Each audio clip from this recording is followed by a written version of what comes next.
Olá, gente, tudo bem? Espero que vocês tenham continuado, né, a rotina de estudo de vocês, né, se cuidado, tenham ficado em casa, né? Hoje a gente vai começar as nossas videoaulas, né, e o primeiro assunto que eu quero tratar com vocês são, né, as estratégias argumentativas, algo que em praticamente todas as turmas, né, eu havia começado a falar sobre, né? Como eu passei a atividade para todos vocês do ensino médio, eu gostaria de comentar um pouco isso porque eu me deparei com alguns equívocos, né? O que é, a princípio, uma estratégia argumentativa, né? Vamos ter que partir desse pressuposto. Toda vez que a gente trabalha com um texto do gênero dissertativo e argumentativo, pressupõe-se que a gente precisa de uma argumentação. Essa argumentação, infelizmente, ela não é validada se ela é baseada, né, nas nossas crenças pessoais. Ah, isso é dessa maneira porque eu acredito que seja dessa maneira. Isso, né, em um texto, não vale. Então, a gente precisa de estratégias, né? O que são essas estratégias? A que tipo de argumento eu vou recorrer para fazer com que isso que eu esteja falando seja válido? Ah, a gente está vivendo uma situação aqui no Brasil, né, que ela tem uma raiz muito histórica. Então, eu vou tentar fazer uma comparação com outro momento. Então, isso a gente chama de alusão histórica, né?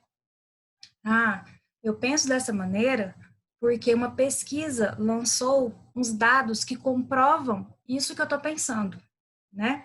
Então, você está usando dados estatísticos, né? Então, assim, dentro dessas estratégias, a gente tem várias formas de se fazer isso, né?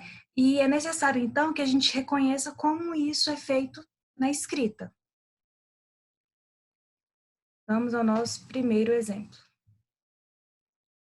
Ó, primeiramente, nota-se que as propagandas voltadas ao público mais jovem podem influir nos hábitos alimentares, podendo alterar, consequentemente, o desenvolvimento físico e a saúde das crianças. Pessoal, esse é o primeiro período, né, que a gente chama de tópico frasal. Então, nesse momento, ele está falando que propagandas podem sim, né, influenciar a criança de alguma maneira, né? Está falando do seu hábito alimentar. Perdão. Depois ele continua, né? Jogou isso, depois ele continua. Os brindes que acompanham as refeições infantis, ofertados pelas grandes redes de lanchonete, por exemplo, aumentam o consumo de alimentos muito calóricos e prejudiciais à criança interessadas nos prêmios, né? Então, o que acontece? Se aqui, no primeiro período, ele falou que a gente tem ali uma propaganda voltada para a criança, né? No segundo período, ele mostra que tipo de propaganda é essa, que é o brinde, né? Então, é aquela estrutura que eu expliquei para vocês. A gente tem um tópico frasal, que é a nossa ideia principal do parágrafo, depois a gente tem o desenvolvimento, depois a conclusão dessa ideia, né? Depois, esse aumento da ingestão de alimentos pouco saudáveis pode acarretar o surgimento precoce de doenças como obesidade, né? Então, assim, um parágrafo muito bem feito, muito bem pontuado, né? Foi uma redação nota 1000 no ano de 2014, que foi publicidade infantil, né? E a gente pode perceber, então, que ele está ilustrando como as propagandas voltadas a esse público mais jovem, né, pode influenciar em seus hábitos, né? Aí, de cara, a gente já começa a pensar em exemplos que a gente tem, né? McLanche Feliz, né? Depois que o McDonald's começou a fazer isso, eu acho que todas as redes de fast food, né, tem uma estratégia semelhante, né? Que é o kit criança, né? Tem um lanche, né? E ganha um brinquedo. Então, assim, nesse momento, então, ele ilustrou como isso ocorre, né? E sem fazer uma citação direta a alguma empresa específica, né? Já a gente só de colocar os brindes que acompanham as refeições infantis, né? Ofertados pelas grandes redes de lanchonete, a gente já consegue subentender, né? Do que ele está falando. Primeiro parágrafo, desenvolvimento de uma redação nota 1000, Enem 2016, caminhos para combater a intolerância religiosa no Brasil. Pessoal, nessa exemplo específico, eu senti algumas dúvidas no sentido de, está escrito, conforme Aristóteles. né? Alguns meninos colocaram que foi uma alusão histórica, porque Aristóteles, ele meio que vocês veem ele em história, em literatura, em filosofia, né? Mas quando a gente está falando de uma personalidade, algo que uma pessoa disse, a gente fala que é uma citação, não é uma alusão histórica. A alusão histórica, a gente se refere, né, a um momento ali específico, né, a um período histórico. Aristóteles, por si só, né, é uma citação. É indubitável que a questão constitucional e sua aplicação estejam entre as causas do problema, né? Então ele está falando de Constituição, né? E como ela é feita, né? Como é que ele tenta validar isso? Conforme Aristóteles, a poética deve ser utilizada de modo que, por meio da justiça, o equilíbrio seja alcançado na sociedade. De maneira análoga, ou seja, né? De maneira análoga, né? Então ele está fazendo uma analogia. Então ele não está se contrapondo à citação, né? Ele pegou a citação e está desenvolvendo isso, né? Aquilo que a gente chama de contextualização. É possível perceber que no Brasil a perseguição religiosa rompe essa harmonia. Ok. Haja vista que, embora esteja previsto na Constituição o princípio da isonomia, no qual todos devem ser tratados igualmente, muitos cidadãos se utilizam da inferioridade religiosa para externar ofensas e excluir socialmente pessoas de religiões diferentes, né? Então, nesse momento, ele cita, né, Aristóteles para dizer o que não está acontecendo no Brasil, né, o que não estava acontecendo de acordo com a Constituição. Mas isso não deixa de ser uma citação, né? É óbvio que o desenvolvimento dessa citação, ele acaba mostrando, né, a realidade de acordo com o desenvolvimento da ideia dele. Mas isso continua sendo um argumento, né, baseado em uma citação. E não há problema nisso, né? Você pode citar e essa sua citação não necessariamente tem que ter a ver com o que você está tratando, né? Poética é um livro completamente diferente, né, do que ele está falando, não tem a ver, mas se de modo bem contextualizado, né, isso vem a calhar, isso, né, faz com que seu argumento seja validado. Primeiro parágrafo de desenvolvimento de uma redação sobre maioridade penal. Contrariar a diminuição da maioridade penal não é favorecer a impunidade, como grande parte da população brasileira acredita.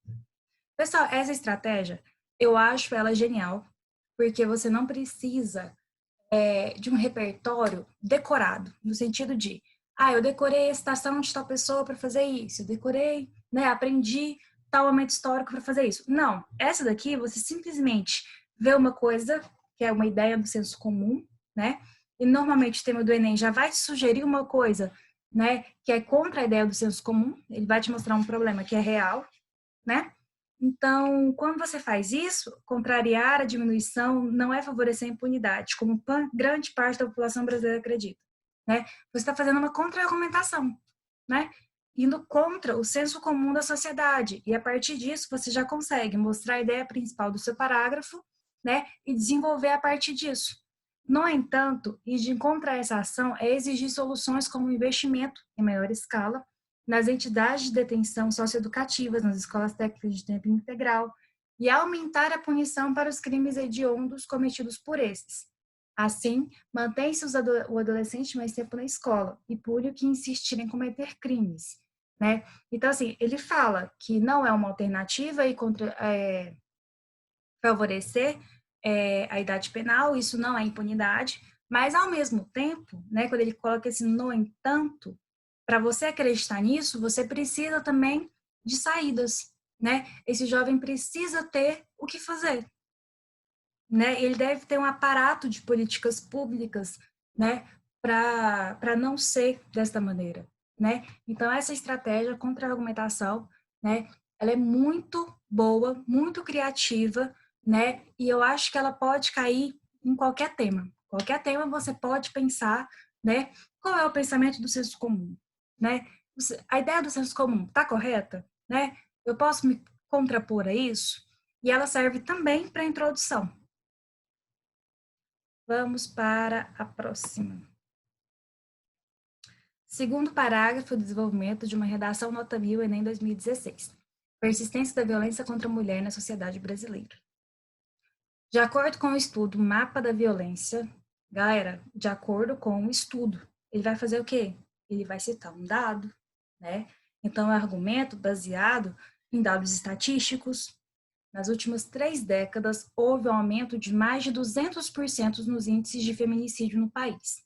Esse dado, né, a palavra dado, mais uma vez, para vocês verem, né, que é o uso de dados estatísticos, esse dado evidencia a baixa eficiência dos mecanismos de auxílio à mulher, tais como a Secretaria de Políticas para as Mulheres e a Lei Maria da Penha.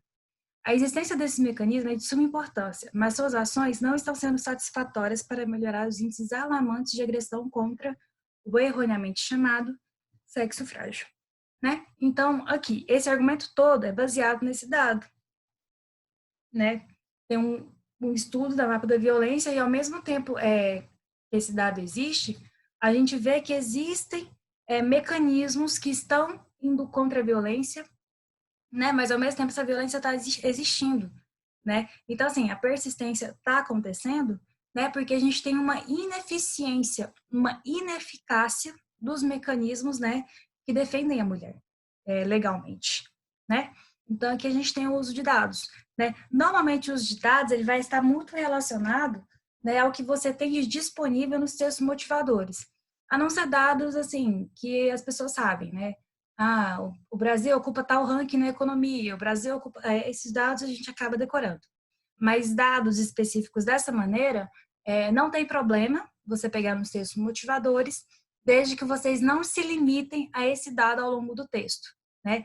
É necessário que você faça uma interpretação crítica do dado, né? E mostre outros repertórios além dele. Segundo parágrafo, desenvolvimento de uma redação, nota 1000, Enem 2016. Caminhos para combater a intolerância religiosa no Brasil. Outro sim, vale ressaltar que essa situação é corroborada por fatores socioculturais. Durante a formação do Estado brasileiro, a escravidão se fez presente em partes significativas do processo, e com ela vieram as discriminações e intolerâncias culturais, derivadas de ideologias como superioridade do homem branco e darwinismo social. Pessoal, olha o que ele faz. É corroborado por fatores socioculturais. Durante a formação do Estado brasileiro, durante nos remete a tempo, né? Escravidão é um período específico da história, né? Então, nesse momento, ele está fazendo uma alusão histórica, né? As coisas que vão sendo colocadas depois, né? Os pensamentos que tinha, darwinismo social, superioridade do homem branco, né? Tudo isso é uma coisa do período, né? Ele não está fazendo um novo repertório, ele ainda está explicando o período da escravidão, né? Então, até esse momento, a gente ainda está falando de alusão histórica. Lamentavelmente, tal perspectiva é vista até hoje no território brasileiro. Então, a gente tem, durante a formação, a escravidão e o até hoje, né? É assim que se faz uma alusão. Você mostra como era antes, né? E que aspectos se tem até hoje. Bom exemplo disso são os índices que indicam que os indivíduos seguidores e pertencentes das religiões afro-brasileiras são os mais afetados, né? Então, aí ele mostra, né, como o passado está operando no presente, né? Ele não está citando um novo dado, ele ainda está desenvolvendo algo que ele disse sobre a alusão histórica. Dentro dessa lógica, nota-se que a dificuldade de prevenção e combate ao desprezo e preconceito religioso mostra-se fruto de heranças coloniais discriminatórias, as quais negligenciam tanto o direito à vida quanto o direito de liberdade de expressão e religião, né? Então aqui tudo isso está ligado a uma questão histórica, né? Alusão, gente. Vamos para o nosso próximo. Primeiro parágrafo de desenvolvimento de uma redação sobre os efeitos do compartilhamento de notícias falsas no Brasil. Esse aqui, eu acho que, assim, quando vocês colocam termos no sentido, ele fez uma crítica, ou tudo que acontece de fato, né, muitos alunos confundiram com a questão da alusão histórica, tá? Não é. Nesse caso, a gente tem um caso de exemplificação concreta, né? Ela foi assassinada em 2018, né? 2018 não é um passado, não é um período. Foi 10 anos atrás. Então, não chega a ser uma alusão histórica ainda, né? E outra, termos como, ela fez uma crítica. Isso é muito vago, né? Você tem que mostrar, a atividade era você mostrar como isso ocorre dentro do argumento, né? Então, crítica por si só é muito vago. Em primeiro lugar, observa-se que as falsas notícias são revestidas em artifícios que fazem com que elas sejam compartilhadas como reais, o que as tornam muito perigosas e ameaçadoras na maioria das vezes. Exemplo disso, exemplificação concreta, é o caso recente da vereadora Marielle Franco, assassinada em 2018 no Rio de Janeiro, que expõe tal cenário. Tá vendo? Outra coisa que vocês precisam levar para a escrita. Às vezes, quando você cita alguma coisa, não é só citar e deixar que o seu leitor pressuponha o que você pretendia citando aquilo. Né? Ele citou, mas na frente ele mostra o que tem a ver a questão do compartilhamento de notícias com o que aconteceu com a Marielle. Ela teve fatos sobre sua vida distorcidos e criados com o objetivo de difamá-la e desconstruir sua trajetória política e social. Ok, até aí, eu provo alguma coisa? Ainda não, você ainda está desenvolvendo seu argumento, você precisa arrematar isso. Isso influenciou a visão de parte do público a respeito do parlamentar. Então, aqui, ó, isso influenciou a visão. Ele está retomando a efeitos. Se o tema é efeitos de compartilhamento e você não chega no efeito, né, você ainda está expondo, você não está argumentando. Aqui está a parte argumentativa mesmo, de persuasão, em que ele me convence que tudo que ele disse tem sentido. Isso influenciou a visão de parte do público a respeito da parlamentar, principalmente nas redes sociais, e dificulta, de alguma maneira, a descoberta e exposição da verdade. Né? Então, aqui, né, ele conclui lindamente falando sobre os efeitos. Né? E tudo isso baseado em uma exemplificação concreta. Tá? Então, a gente tem que aprender a colocar na nossa linguagem os termos adequados. Né? Nem tudo é alusão histórica, nem tudo é uma crítica, nem tudo, né? A gente tem que entender, né, como isso funciona na prática.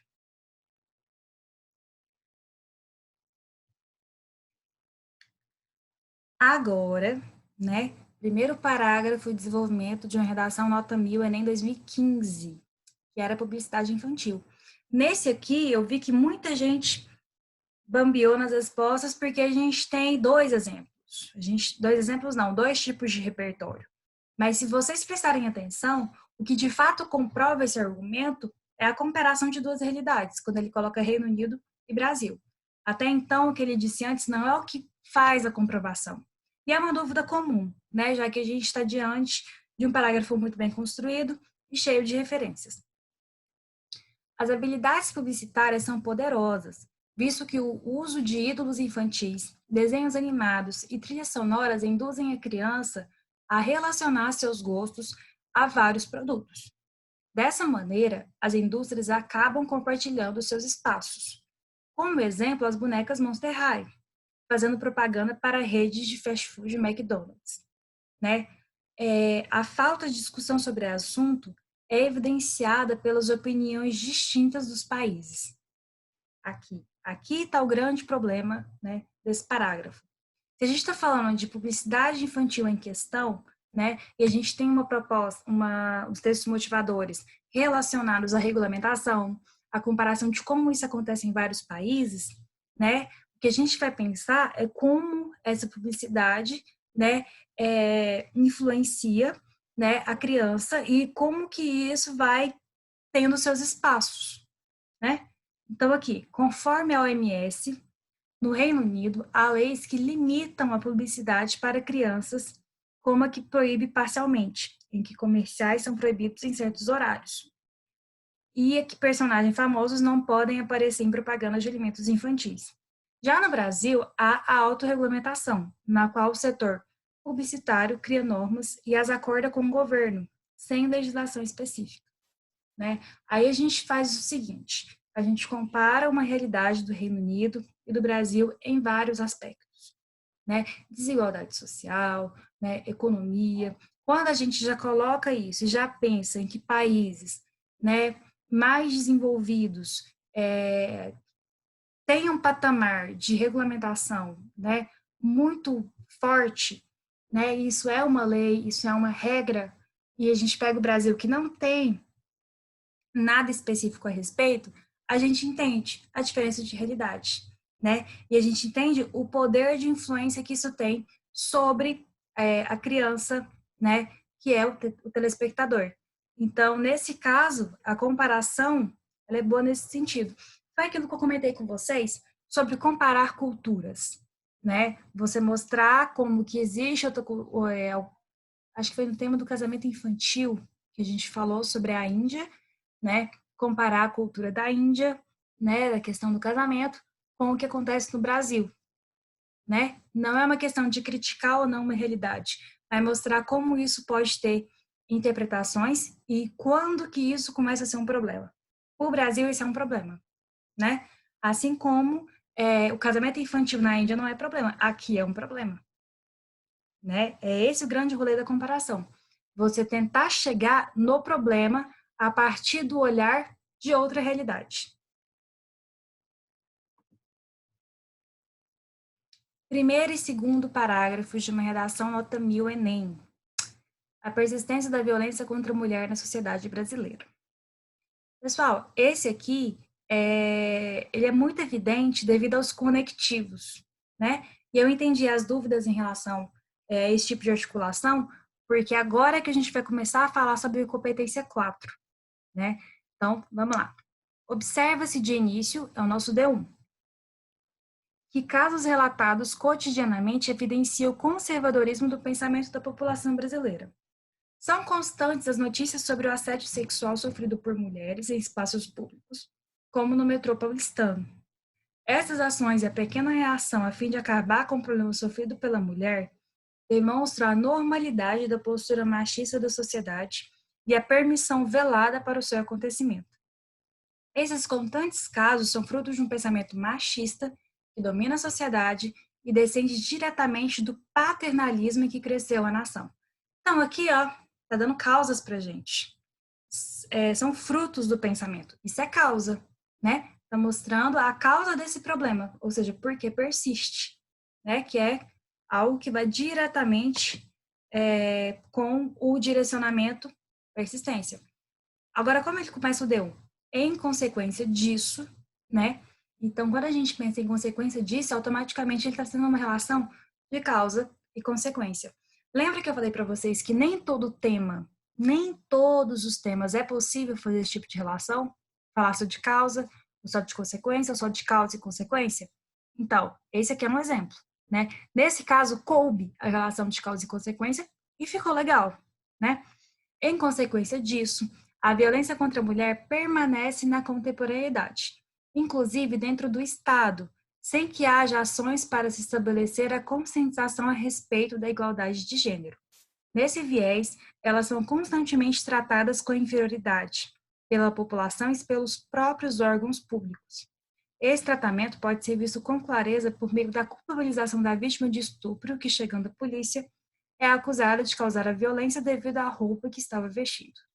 Assim, a violência se torna também psicológica, causada pela postura adotada pela população e pelos órgãos públicos frente ao estupro, causando maior sofrimento à vítima, né? Então, nesse momento, ele está falando que coisas históricas, né, que no primeiro ele falou, deu ali causas históricas, né, reverberam culturalmente para, né, a violência contra a mulher dos dias de hoje, né? Então, assim, a gente tem ali algo que aconteceu e aqui a gente tem uma ineficiência de leis, né? Um Estado frouxo, né? Uma culpabilização da vítima, né?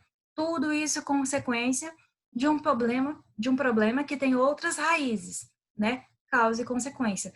Tanto a causa quanto a consequência estão relacionados ao direcionamento, que é a persistência. Então, nesse caso, cabe fazer esse tipo de relação, tá?